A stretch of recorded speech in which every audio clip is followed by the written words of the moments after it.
Hola, ¿qué tal? Vamos a explicar lo que vendría a ser el capítulo uno del libro de Friedman titulado Libre para elegir una declaración personal. En esta oportunidad hablaremos sobre el capítulo uno, el poder de mercado. Mi nombre es Diego Rizano. Mi nombre es Caterina Vázquez. Mi nombre es Alexander Sonko. Mi nombre es Diana Sosa. Y mi nombre es Jesús Neira. Bueno, el capítulo uno se trata del poder del mercado, donde básicamente la literatura comienza de que al momento de ir al mercado donde hay un intercambio entre transacciones del comprador y el vendedor, no se sabe quién es el que determina la cantidad adecuada, cuál es el producto adecuado y dónde es la localidad adecuada para poder vender este producto. Y en base a todo esto se va a tratar esta conversación y esperemos que sea de eso. Nosotros, por ejemplo, todos los días consumimos diversidad de productos, llámese este celular, por ejemplo, y lo que el libro, según lo que yo entendí, básicamente es que hay un individualismo expresado en cada producción de cada bien, porque los que han fabricado este artilugio, por ejemplo, o esta laptop, o distintivamente esta mesa, o sea, son personas que han buscado su propio beneficio, y es lo que explica Smith mismamente con su teoría de la mano invisible. Entonces, básicamente hacemos cosas por nuestro propio beneficio, pero que a la vez benefician en general a toda la población o a todo el Estado. ¿Qué opinas de eso, Sonko? Sí, sobre la primera parte, como nos da el ejemplo, ¿no? Porque da el ejemplo del primero que es una economía central planificada, lo Claro, cual se ve en el exactamente. texto, lo compare con lo de Rusia y la URSS, en que claramente se ve cómo no es sostenible, porque las preferencias de las personas, el consumo que ellos quieren, no puede ser definido en una simple, no puede ser muy simplificado, por lo que siempre tiene que entrar lo que es sus preferencias. Entonces es ahí cuando eso nos sirve y es ahí en el mismo texto en el que nos explica el intercambio voluntario que existe entre las personas y también obviamente las empresas. Me encanta cómo el texto lo que habla el de la cadena de mando, mismamente estos dos modelos que te lo presenta de distinta manera la cadena de mando y el intercambio voluntario, como un planificador central mismamente. O sea que hay una cabeza de la que se van tomando decisiones arraigadas de acuerdo a la escala, ¿no? Caterina, si me recuerdas. Claro, nos presentó un ejemplo muy claro con los militares, con la milicia, donde nos explicaba que al principio estaba el sargento y al final la tropa, donde la tropa debería entender que la información que maneja el sargento no está completa y por lo tanto las decisiones que toma el sargento no son solamente las necesarias, ¿no? Claro, un ejemplo de esto fue Rusia mismamente, que te habla sobre básicamente el poder que se tiene y el modelo comunista también, básicamente que donde se toman las decisiones muy diferente a lo que expresa también aquí Jesús, en donde básicamente, o sea, el planificador te dice, te da la cantidad y básicamente cuánto de esa cantidad va a adquirir, es la población en general o esta parte de la población. Lo cual no creo que siempre vaya a funcionar porque no todos queremos de un bien lo mismo, ¿no? O sea, no siempre es como que voy a querer hoy día 3 panes y mañana voy a querer la misma cantidad, sino que cada día voy a variar como mi deseo por consumir un bien. Entonces, a largo plazo, eso no va a funcionar porque puede que incluso los bienes estén limitados y no vayamos a todos alcanzar con lo mismo porque nuestras preferencias van cambiando. Se podría concluir que es ineficiente Que este es modelo. ineficiente, exacto. Y luego nos presentan el intercambio voluntario. Jesús, ¿qué puedes decir al respecto? Sí, claro, o sea, si se dan cuenta todo lo que hemos aprendido en clase y tomando el caso de una economía planificadora, no hay un sistema de precios. Ujú. Y veíamos el caso, ¿no? De que por una pasta podíamos obtener una motocicleta y como que no tenía mucho sentido, ¿no? Al menos en el mundo real, ¿no?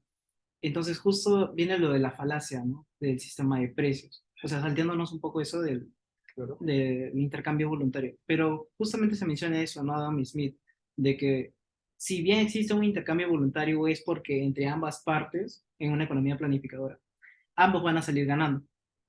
Y ahí se menciona, ¿no? Acerca de las tres funciones del sistema de precios. Y creo que sería bueno que cada uno pueda mencionar una. Por ejemplo, Sonko, ¿cuál sería la primera función del sistema de precios? El primer papel, el sistema de precios es la información que lleva esta información. Ajá, la Por ejemplo, transmisión. digamos que, a ver, un ejemplo. Mismo, voy a hacer ejemplos del texto. En el texto nos hablan sobre el lápiz y cómo un lápiz es procesado en la madera, las minas, los millones que se necesitan para movilizar la materia prima hasta que acabe. Entonces, ¿qué quiere decir?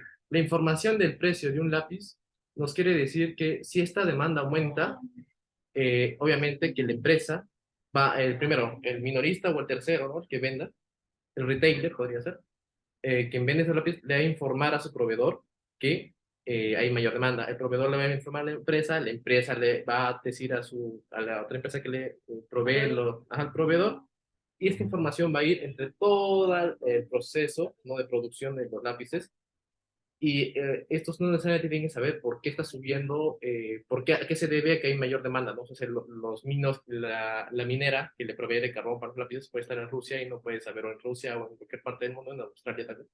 No tiene que saber que hay una mayor demanda de lápices, solamente que le demandan más lápices. Es una de las propiedades. Información. Claro, y es como que es algo tan natural que pasa sin decir, como tú dices, no, no es necesario que una persona sepa de esto para que ocurra. O sea, es algo tan natural que muchas personas lo pasan desapercibido. Bueno, pues sí, Claro, claro. Bueno, ya tocando el tema más de fondo de lo que vendría a ser todo este sistema de precios que menciona Smith y por tanto también lo expresa Friedman aquí, el segundo vendría a ser lo que, o sea, los precios en sí proporcionan un incentivo para adoptar aquellos métodos de producción que sean más beneficiosos tanto para el productor eh, y menos costosos. Recordemos que el modelo siempre ha sido el mismo, beneficio igual ingresos menos costos, aunque en la lectura más que todo la relación de ingreso con beneficio, pero se entiende que el beneficio hay que restarle los costos. Entonces, para que una persona racional, siempre hay que tomar en cuenta este factor, el individuo racional, por lo tanto va a querer aumentar sus ingresos y disminuir sus gastos. Entonces, si tenemos ante la situación misma de un recurso que está, por ejemplo, o una manera de producir, ahí el concepto de la sierra eléctrica, por ejemplo, si ustedes se acuerdan, bueno, si se acuerdan, evidentemente, lo hemos leído sobre la sierra a mano o eléctrica, va a depender de distintos factores. Si esto me representa un costo de producción menor, yo voy a utilizarlo, obviamente porque quiero disminuir mis costos para así aumentar mis beneficios. ¿Qué opinan sobre eso? Ok, Bueno, bueno, entonces, claro, siguiendo.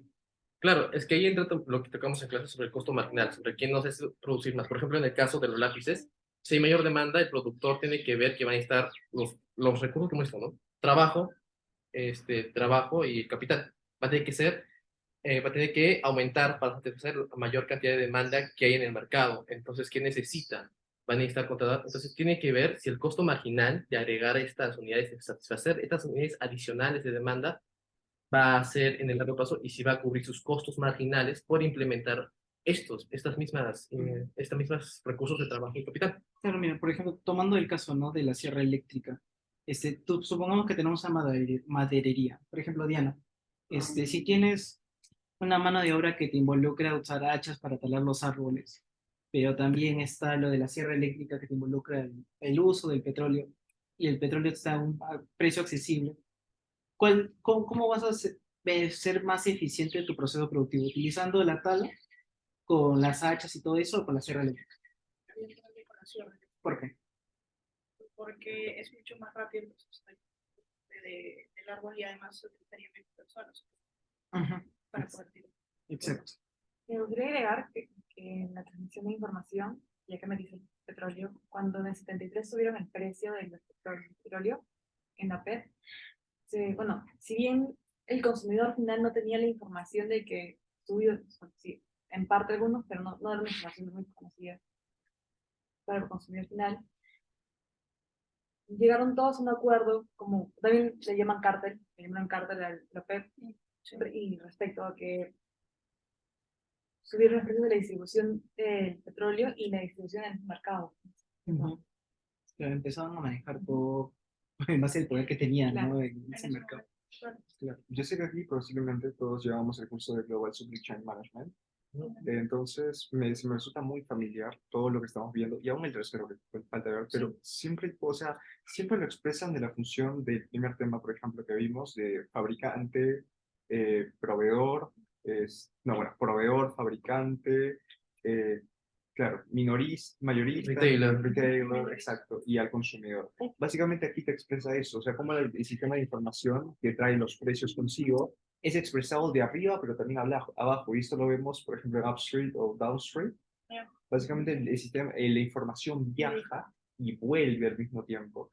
O sea, viaja desde los consumidores hasta hasta el proveedor que debe proveer madera, por ejemplo, debe proveer más pollo. No me quedé, usamos un pollito.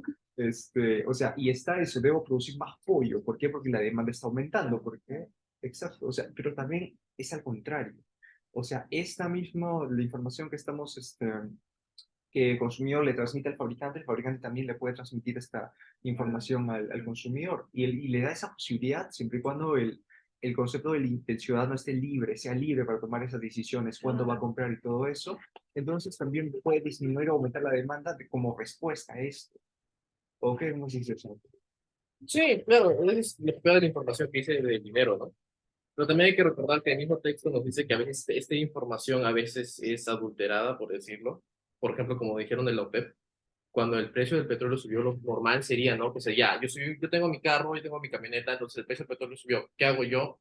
O reduzco, claro, disminuyo mi consumo de petróleo, porque sé que está caro, porque es lo normal del mercado, ¿no? La demanda, o busco otros métodos de transporte, ¿no? Pero lo que hicieron en Estados Unidos, ¿qué fue? Fue que subsidiaron el petróleo y no dieron esta información directamente al consumidor. Entonces el consumidor pensó que todo estaba normal, todo estaba feliz, y él siguió consumiendo y consumiendo y consumiendo hasta que esta situación de subsidiaria fue insostenible para Estados Unidos y fue cuando, ¡pum!, explotó todo. Y es muy triste porque lo mismo le pasó, o sea, siendo proveedores de todo lo que pasó con este de la OPEP, o sea, otros países tenían, o sea, la misma dependencia hacia este combustible, hacia este mineral, etcétera, lo que sea, y tuvieron una mejor respuesta porque dejaron actuar al estándar de los precios, un intercambio voluntario. No se trató de ejercer como una cadena de mando y ahí lo vincula el texto, estos dos conceptos.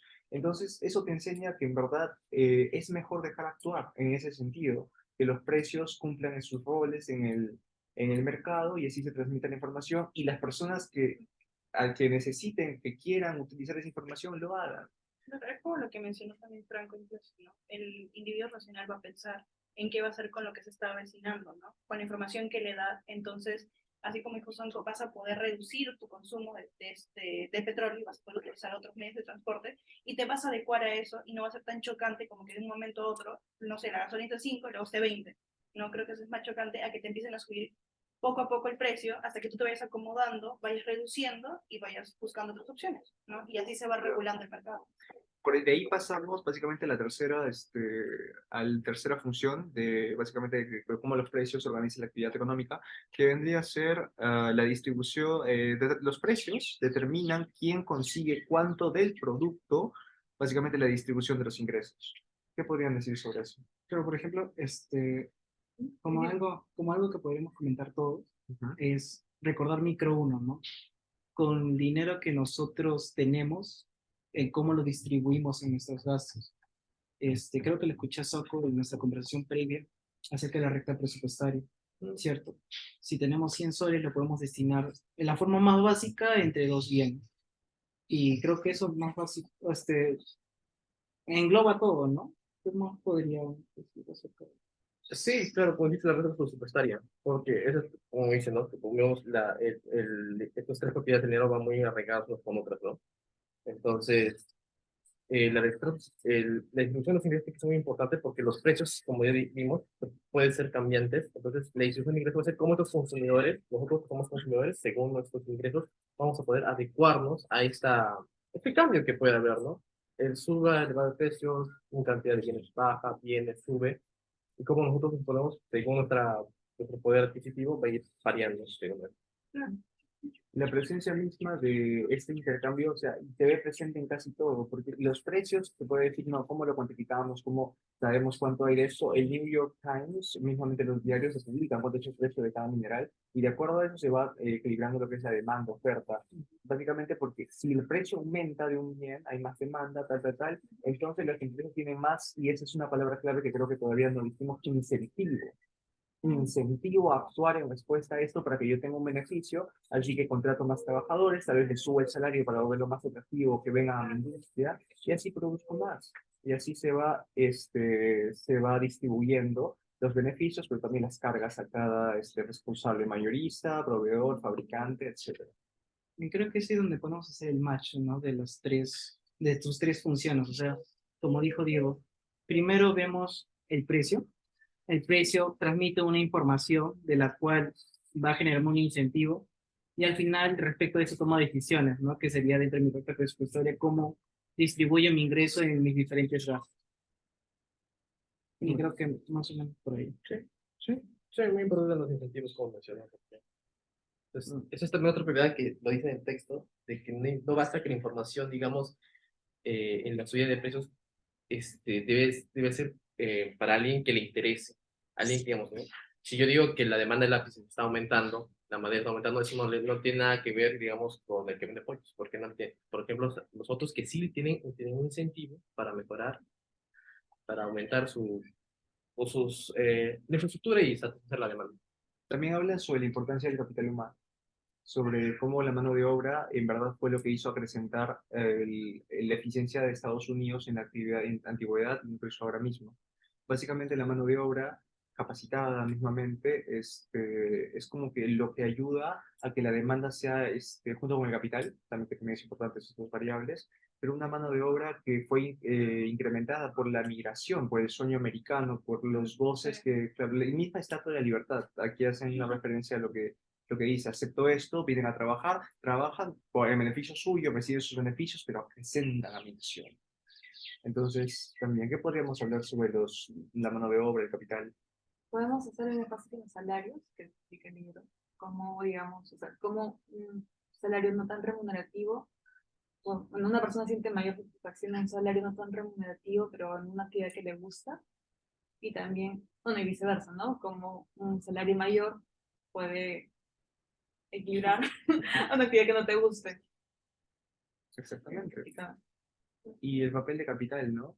O sea, cómo funciona el capital a través de las herencias incluso. El capital, o sea, pues una cosa del azar y de decisiones, lo menciona el libro. Puede ser tan suertudo de haber sido, por ejemplo, hijo de, que también, por ejemplo, o ser hijo de Messi, o ser hijo de Fujimori, no sé, pero... Que tiene mucho. Exacto, puedes haber nacido en un lugar humilde, etcétera. Ahí también influye el factor del azar, o cómo pudieron funcionar. Y también te habla sobre un ejemplo de Frank Sinatra, por ejemplo, o sea, de cómo nació en el momento preciso para que su talento, mismo no sé, como expresado como su capital, su fortuna, su talento, como lo que él tenía, fue valorado. Porque si él hubiera nacido en una época en la India del siglo XIX, por ejemplo, no hubiera servido mucho su talento. Por eso ahí es parte de la cosa del azar, pero también depende de las decisiones que uno pueda tomar. Ya, tengo este capital, mucho, poco, y yo cómo lo construyo, ¿Qué cómo haces evito... con él? Es como si, por ejemplo, te ganas la lotería. Hay mucha gente que se gana la lotería, pero a los 2, 3 años ya no tiene dinero.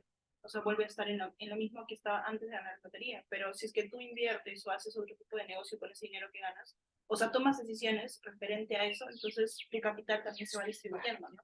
Y formando otro tipo de bienes que te puedan generar de nuevo dinero. Hay un caso muy conocido, quizás no lo conozca igual, pero había un personaje así, marroncito, que siempre era medio. Ah, ya, Sí, ahí, exacto. ¿Qué le pasó a él? pues, Estaba vendiendo estuvo- caramelos, ¿no? Sí. Sí. Entonces, ¿qué se pasó?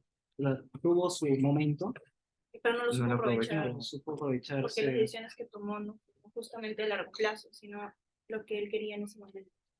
Claro, Lo podemos ver tal vez en los museos, cuando vemos a las musas pintadas, muchas veces hacen esta comparación, sí, el romanticismo está de moda ser más voluptuosa, en cambio ahora estamos de moda ser más delgada, ¿no? Sí, así se existe siempre. Bueno, el romanticismo yo he visto yo tener más giles, o más giles. claro, Así, claro. así era mejor. Pero también te digo que la distribución de ingresos también entra un factor importante que es el papel del gobierno. Ujú. Sabemos que, como ya mencionamos, el subsidio y el papel del gobierno que tiene en la economía, que puede, digamos, ¿no? Por ejemplo, como ya mencionamos Estados Unidos, que cuando Estados Unidos daba el precio del petróleo muy alto, ¿qué hizo? Subsidió. Y esa es una intervención del Estado por el mercado. Claro, al mismo tiempo también en el capítulo hablan que las políticas que toman el Estado también podrían generar inflación. Y muchas veces el productor no puede ver qué es inflación y qué podría ser, aunque es inflación, se puede desviar de escasez, no puede reconocer muy bien. Siempre hay también ese modelo antes de pasar, bueno, no, de hecho, hablando mismo del gobierno, o sea, siempre hay esa relación, aquí no es el libro lo plantea, y creo que estamos de acuerdo en general, de que la economía comunista, el modelo comunista, es un modelo de cadena de mando, es socialista. Pero básicamente aquí también el modelo, bueno, perdón, el libro lo que dice, lo critica mucho, dice el comunismo no funciona, etcétera, pero también admite cómo es que países o de economía planificadora, mismamente como es el modelo que se cae en el mando, eh, básicamente están recurriendo al libre mercado como que como una salida. Como el Pasurto también lo decía, China es el falso capitalista. Pero o sea, hay países que dicen, por ejemplo, estos países que son esos muy proteccionistas, piensan que al producir todo ellos van a poder satisfacer todas las necesidades del mercado, pero en realidad no es de esa manera, ¿no? Al final, incluso, por ejemplo, Corea del Norte llega a hacer transacciones con China. Entonces, en realidad no es que literalmente sea proteccionista y simplemente haya cerrado todo, sino que al fin y al cabo va a tener que buscar el comercio con otros países para poder satisfacer ciertas cosas que él mismo como país no va a poder hacer, ¿no? Exactamente. Y ya para pasar al último gran tema, un apunte importante, cómo es que me encanta como el libro, o sea, define toda la economía, pero como algo que se puede comparar incluso como con ejemplos como el idioma. O sea, cómo funciona esto del sistema de precios y todo esto, como el idioma también. Cómo el idioma, o sea, pasó de ser, bueno, una persona hablamos puro español o una persona cada uno nació y en ese tiempo no teníamos cómo comunicarnos, había una necesidad. Y cómo a la vez la economía funciona de esa misma manera. Cómo yo tuve la necesidad de aprender tu idioma, entonces tuve que recurrir a este para que me enseñara, etcétera. Y también fue la música. Lo compara así, en general, el libro. Pero creo que con lo que del idioma que dices y lo que mencionaste al inicio también, cómo es que el beneficio propio del individualismo buscamos el beneficio no solamente propio, sino que al final termina siendo un beneficio social, ¿no? Igual que con el idioma, o sea, tú también estás buscando comunicarte con esa persona por diferentes motivos, pero al haber esa comunicación ya establecida a conocer este idioma, ya no solamente te beneficias a ti, sino también a la otra persona para que se pueda comunicar en lo que desea, ¿no? Entonces ahí es el individualismo que, si bien te beneficias a ti, pero terminas también beneficiando a los demás. Exactamente. Y es muy complejo ese tema, o sea, como cómo aprendimos a comunicarnos todo, cómo la economía y todo el sistema de precios llevó a un equilibrio general, todo. Para Claro, este tipo de problemas. como que todos al final llegamos a intervenir para que se vaya acomodando el mercado, pero al mismo tiempo también como el Estado, con ciertas cosas puede ir apoyando a ese equilibrio, pero al final siempre es el mercado quien se va regulando solo.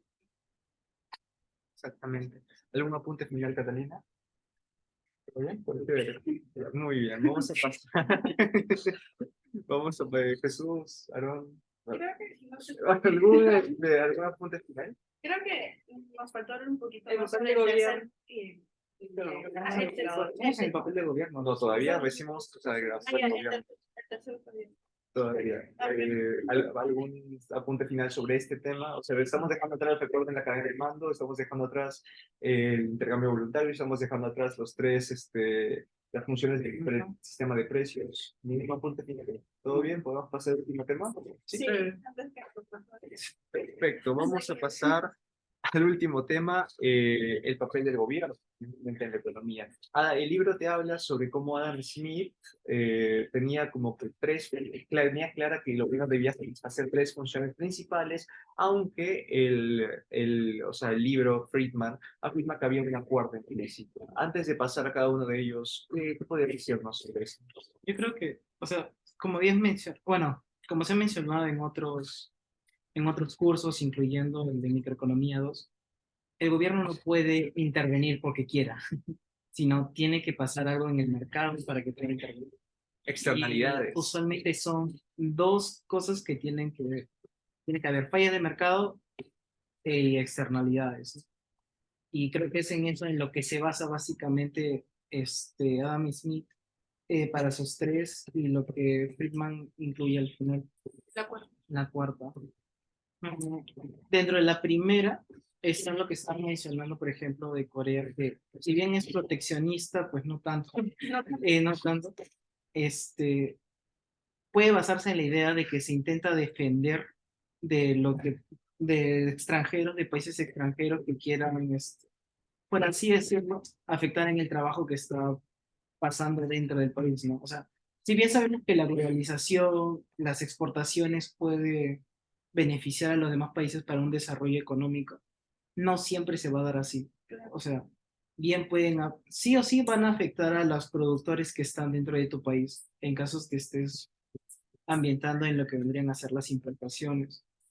Entonces los países tienen que tomar medidas, pero en eso puede intervenir el Estado, ¿no? Con lo que vendrían a ser aranceles, impuestos, tratados económicos. tratados de comercio, para poder proteger también al productor interno. O sea, no es simplemente crecer, es crecer con todos, no solamente un sector. Claro, no dejar al que menos tiene de lado y el que más tiene, pues seguir creciendo. Justamente.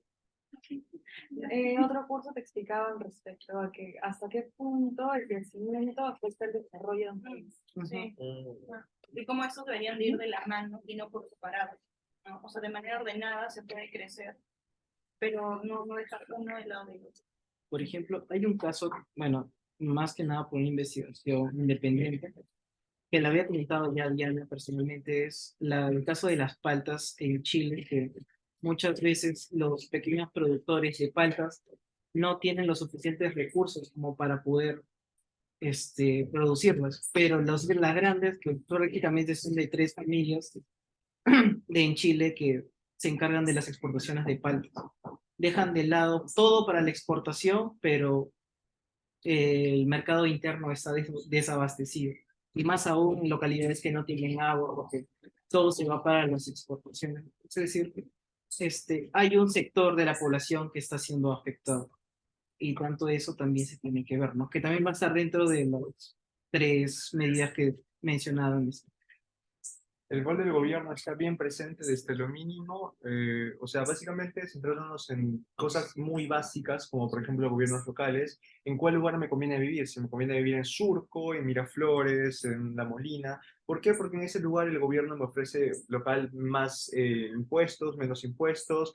Básicamente me acoplo a eso, más o menos a un balance de beneficio, costo, y bueno, me voy a otro lado, pero también es mucho más que eso. Adam Smith, y ahí pasamos ya a lo que vendría a ser... Quería agregar, ese ejemplo podría ser más exacto con las migraciones de los 70 que venían de provincias y personas para vivir y encontrar, digamos, un mejor servicio de educación, salud. Claro, pensando que aquí en Lima, por lo que tenías realizado, ibas a encontrar mejor educación, mejores servicios de salud, como dices, que en provincia, ¿no? Que a veces el Estado no quiere con eso. Exactamente.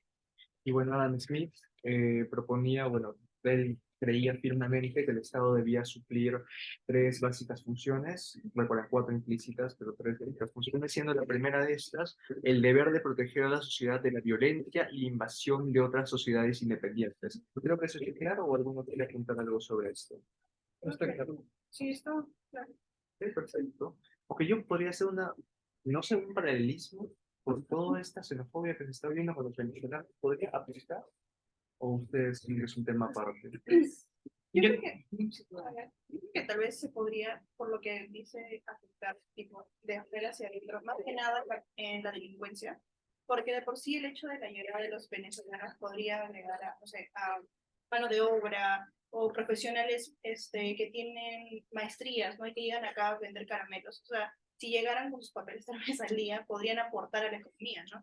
Pero más que nada creo que el factor delincuencia o mucha gente que llega sin papeles o sin estudios, tal vez esa es la parte en que afectaría este principio, ¿no? Que dicen que de forma violenta llegan y te están afectando de una u otra manera la delincuencia, ¿no? Creo que en ese sentido... Pero sabes que nos, o sea, claro, a veces el daño es directo, pero a veces indirecto. Me acuerdo que en una clase llegamos a una conclusión un poco simple, pero que de verdad es muy preocupante. O sea, ellos vienen y la necesidad hace que ellos básicamente trabajen por miseria. Pero uno puede decir, ok, su problema, están trabajando por esto. Entonces, bueno, ¿cuál es el problema? Pues si ellos están dispuestos a aceptar menos dinero, o sea, vienen, tienes un peruano a Jesús, por ejemplo, trabajando de mesero, le pagan 600, recuerda que la mayoría del Perú es informal, y viene alguien que está dispuesto a aceptar 800. Entonces, obviamente, le va a despedir a Jesús, va a contratar a esa persona, y básicamente va a haber un caos. Los beneficios de las personas, de los trabajadores van a disminuir también, así que hay un daño ahí. Pero básicamente está rompiendo con el sistema liberal, ¿no? Que nos está explicando el profesor Zurita. O sea, normalmente con lo keynesiano los salarios son rígidos a la baja, pero justamente cuando venían los venezolanos, rompe con lo del liberal, que o sea, sí se puede bajar los salarios y se va a reducir la cantidad de empleados, nos van a votar, literalmente. Así que sí, se podría aplicar, ¿no? Ahí muy bien, creo. Un ejemplo que se puede ver tal vez en China, que muchas veces por seguir su carrera, más allá de poder ganar algo, prefieren avanzar en plazas y muchas veces mismos se reducen los salarios, ¿no? La China tiene mucho mano de obra, de hecho. Tómale ese si lo desenchufa un rato para que no se apague. Sí tengo oportunidad. ¿Perdón? Mientras estamos hablando. Sí, exactamente, porque vamos a pasar, señores, a lo que sería la segunda función smithiana, por decir, que debería cumplir el Estado según el rol de un gobierno, y pues esta vendría a ser proteger a un individuo de cualquier mal que podría atentar contra él de parte de otro individuo que pertenezca a la misma nación, al mismo gobierno, a la misma comunidad. ¿Qué podrían decir sobre eso? ¿Puedes volver a repetirlo, por favor? Claro, claro, no hay ningún problema. Básicamente se hace mención de que el segundo rol o la función que debería tener el gobierno, según Smith, vendría a ser que debería existir la justicia. O sea, si a Jesús, por ejemplo, tu persona está fastidiando o cometió un mal sobre esto, el Estado debería velar porque a Jesús tenga justicia respecto a ti, ¿entiendes? Sí, creo que hay situaciones en las que sí aplica, por ejemplo, con el Ministerio de la Mujer y poblaciones vulnerables. En mi caso, en mi familia hubo un caso de violencia familiar. Entonces, se busca que con estos programas de la mujer y de las poblaciones vulnerables pueda apoyar a estas mujeres que sufren de violencia familiar, ¿no?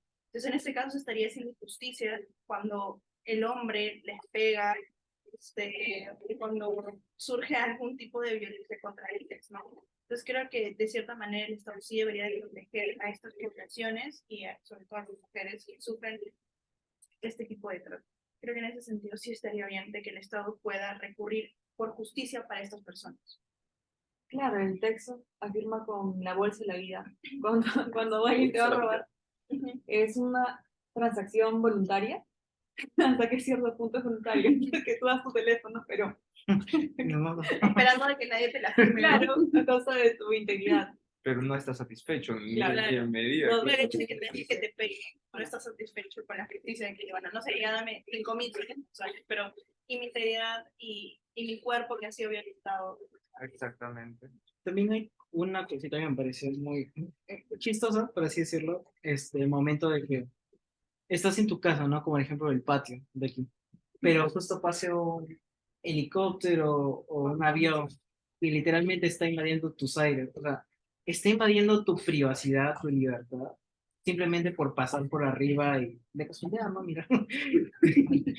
O sea, no, ahí, por ejemplo, no puede intervenir el Estado porque no está invadiendo algo tuyo, a menos que Te está perjudicando. es discutible, ¿no? La libertad es algo muy, es algo para discutir como Claro. hasta dónde le cortas la...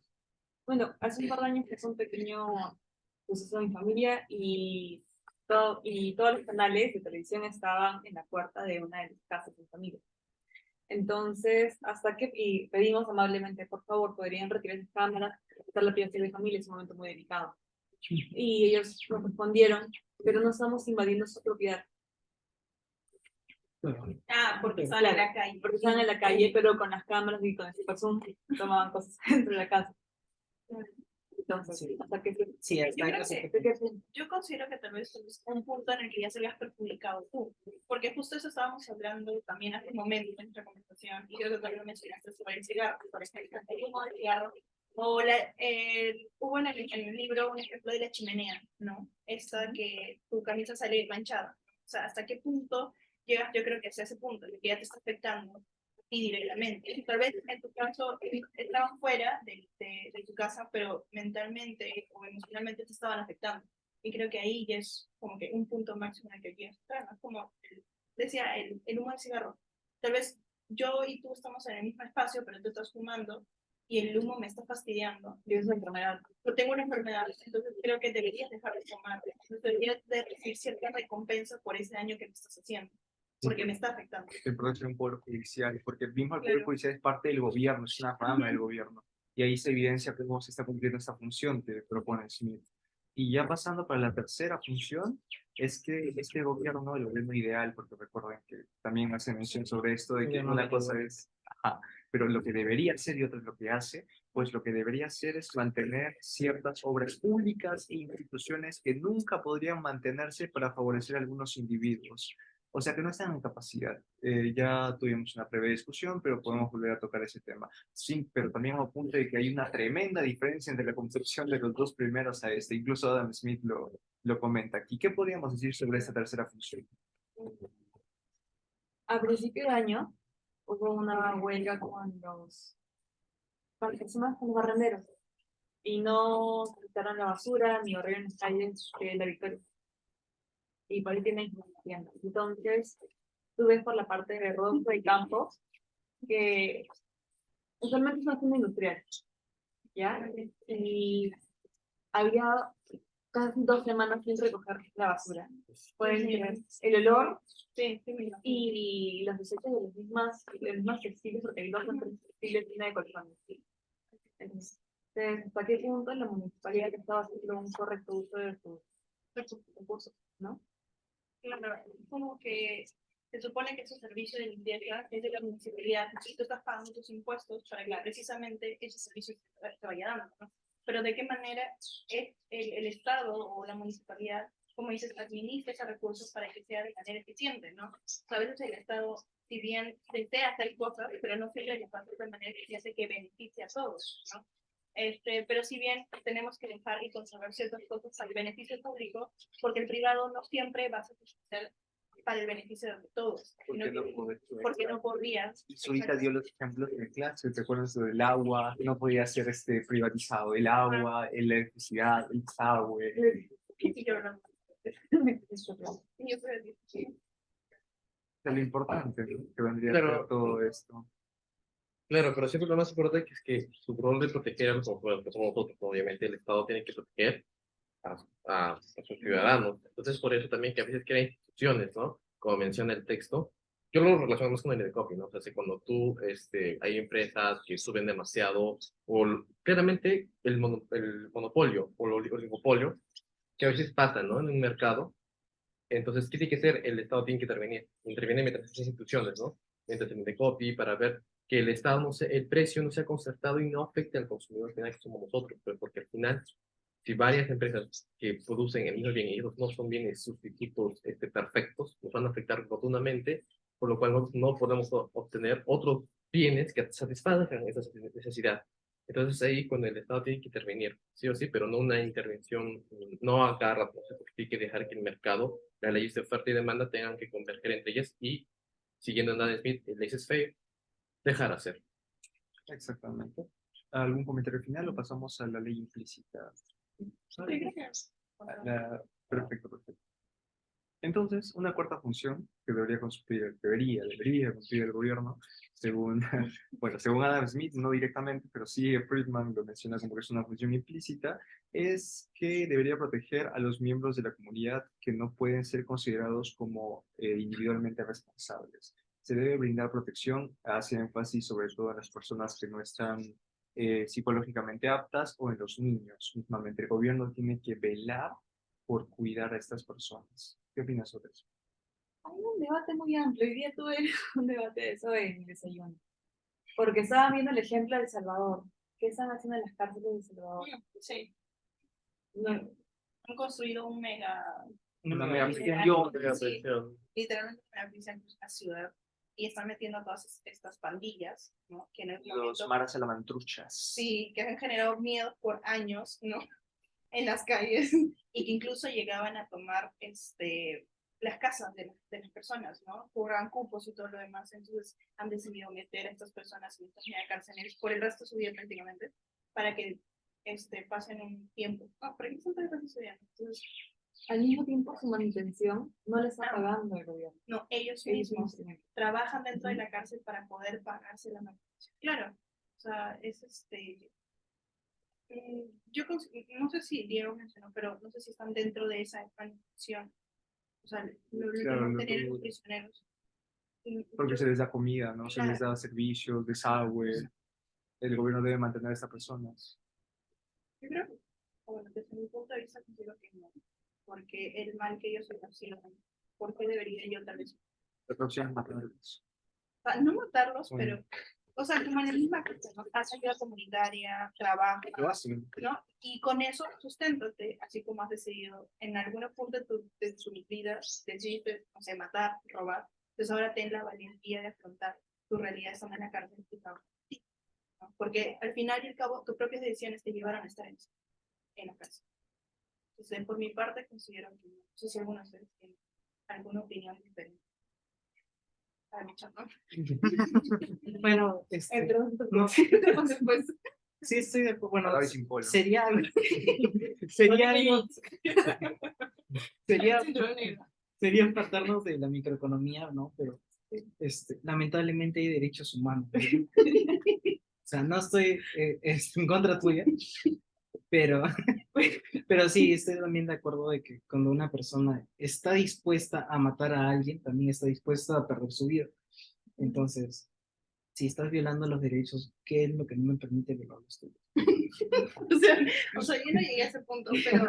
O sea, violar tus derechos, violar tus derechos. Pero, Pero, o sea, a lo que yo me... O sea, el no darle de mis impuestos, pagar la manutención de las personas. O sea, al resto obviamente puedo pagar mis impuestos, por ejemplo, para ayudar a estas poblaciones vulnerables, a la mujer o a los niños, pero... incrementar, digamos, por las pistas, Pero claro, porque al fin y al cabo eso es un ciclo, ¿no? Yo pago mis impuestos y esas obras públicas van a ser mejoradas, van a ser mantenidas y yo voy a utilizar esos áreas públicas. claro, cuando volvieron a la presencialidad, muchos colegios estatales no podían, estaban insostenibles. Claro. O sea, entonces, ¿de dónde sale ese dinero para pagar como que instituciones que necesitan de mantenimiento? Cada persona. Claro, de cada persona y debería de ser un ciclo, ¿no? Yo pago, se mantiene y uso esas instituciones y así se va moviendo el ciclo, me da un beneficio y pero ¿por qué a estas personas que han matado debería yo de sustentar mis impuestos? Y acordamos que Perú, digamos, la recaudación de impuestos no es la mejor porque tendemos a evadir, eludir y La informalidad. lo que se nos ocurra, ¿no? Entonces, los Equidad. recursos que tenemos que utilizarlos de una manera más eficiente. Que estar dándole atención a gente que está en la cárcel por robar, matar, violentar, destruir la sociedad que ellos viven. Exactamente. Y básicamente todas las funciones que describimos y todo lo que estamos hablando aquí en general son acerca de cómo el gobierno debe tomar un rol paternalista sobre nosotros. En general son las propuestas de Adam Smith, que recordemos no es la verdad absoluta, sino que es un planteamiento de lo que él creía que el Estado debería hacer. También acordándonos, porque para pasar al siguiente tema, que vamos a ver un poco de historia del pensamiento económico, sobre el mercantilismo, aranceles, el rol del Estado y todo eso, vamos a pasar al punto del el gobierno limitado en la práctica. ¿Algún comentario antes de pasar a este nuevo tema? Cuando empezamos. Sí. Ah, bueno, sí. ¿Cuánto vamos? Está bien. Se puede más, se puede más. si él quiere escuchar todo, ¿no? Que nos ponga por rostro no me enojo. Y aquí entra el ejemplo de Hong Kong. ¿Qué pueden decir sobre Hong Kong para empezar con este tema? ¿Ustedes conocen Hong Kong? La verdad siempre me pareció una maravilla, o sea, te juro, para mí Vietnam y Hong Kong, te juro en la actualidad, Dejado en mi... no, Por he cuenta. visto, claro, o sea, básicamente son un dolor, Hong Kong, con lo pequeño que es un dolor de cabeza para China, o sea, y Vietnam lo mismo lo fue en su tiempo para Estados Unidos, diferentes motivos igual, pero cómo los pequeños se pueden hacer grandes, ¿no? Y básicamente siguiendo los modelos, sobre todo enfocándose, y ahí volvemos al tema de la cadena de mando, del libre intercambio, como estos, o sea, siguiendo ese patrón de libre intercambio, de dejar actuar, pues, y el cero arancel, por ejemplo, sin interrupciones, siguiendo el modelo smithsoniano, no sé cómo llamarlo, el modelo de Smith, o lograron hacer maravillas, o con un modelo económico sostenible en el tiempo, con mucho calidad en cuanto a su mano de obra, capital, y lograron construir grandes y vastas economías. Se menciona ahí cómo tienen bastante gente, de hecho tienen más que Japón, 4.5 millones de habitantes. Hong Kong, bueno, China es muy diversa porque o sea, tenemos Chile japonés, entre ellos creo que no se entiende, ¿no? Pero bueno, Hong Kong según el libro, es el actual ejemplo contemporáneo de lo que vendría a ser una economía de intercambio voluntario puro. Claro, Puro, porque no señores. presenta barreras de comercio ni comercio. O sea, solo voluntarias. Claro. Y con China. Y tú sabes cómo hacen. Claro, es lo que estábamos hablando del beneficio, o sea, individual, pero al final, o sea, social, ¿no? Que han logrado que esto se levante y al final, incluso como te dices, del intercambio, es intercambio. Libre, voluntario. Es Sin una intercambio. cadena de mando, pero siempre.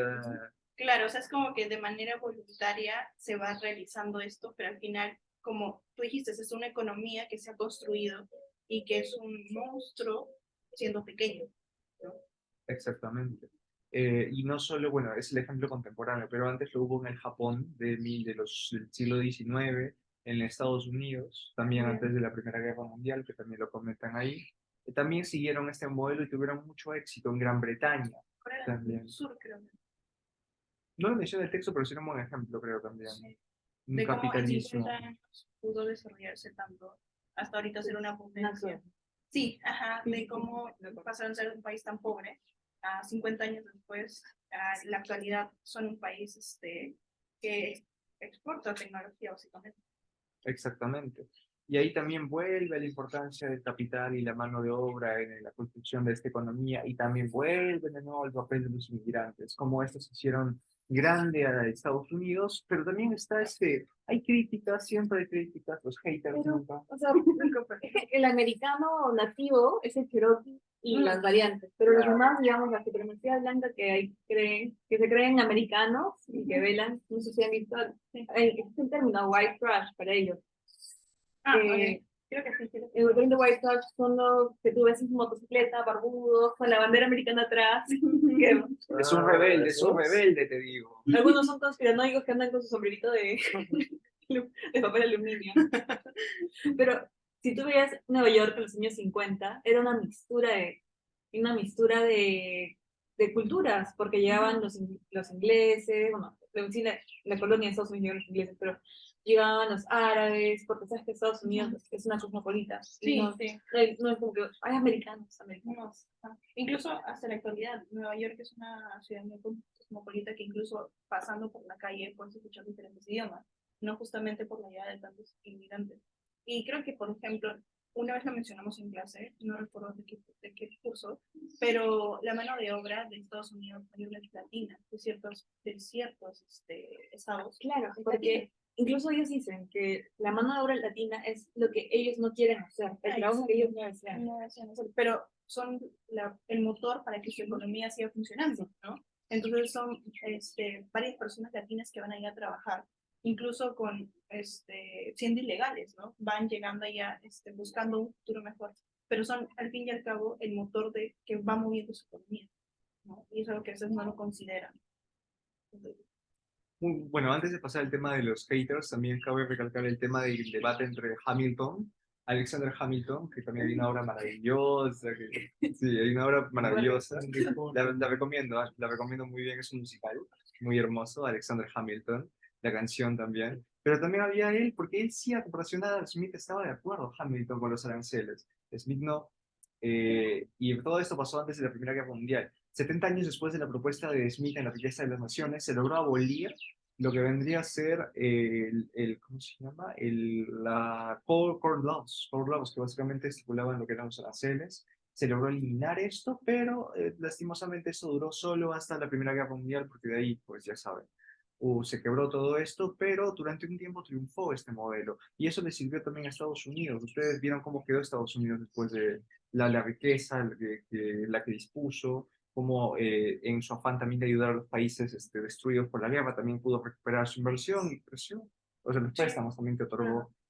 Entonces, básicamente, ese modelo fue muy útil a lo largo del tiempo, a comparación del modelo comunista, que bueno, ya saben que lo criticaba. Exactamente. Hamilton fue un visionario.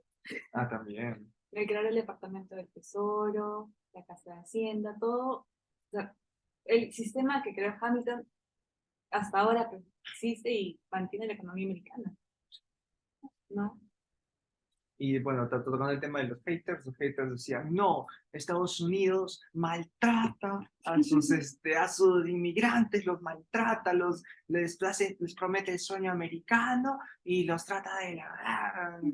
Entonces, pero ahí salen a decir como que ya, los maltrata, pero ¿por qué siguen viniendo? Si tu teoría es cierta de que les ofrecen esto, ¿por qué la inmigración siguió trayendo influjos de masía a personas extranjeras? Es porque sí satisface lo que ellos vienen a buscar.